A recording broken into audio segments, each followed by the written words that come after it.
There we have Oliver Sloup standing by. He's with Blue Line Futures in Chicago. And thanks for joining us, sir. Appreciate it. Why the negative tone? We had a huge export sale number on corn, and now we have an updated report from USDA. They said, oops, we forgot a little soybean sale too.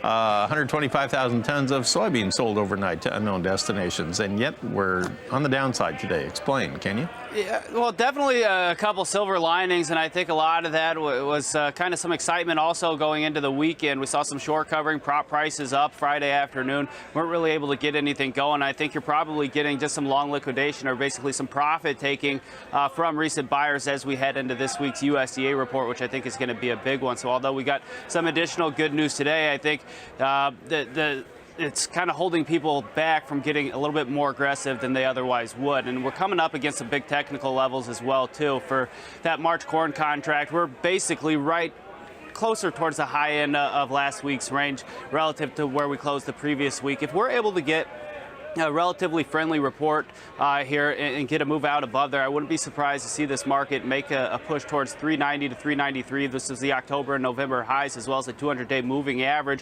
which is an indicator we haven't tested since June. So I'm overall optimistic across the board, corn, soybeans, and wheat, but I think just a little profit taking here ahead of the report. Okay, I want to talk with you a little bit about our livestock trade too, and we come back in a moment. Our guest is Oliver Sloup. He is with Blue Line Futures. No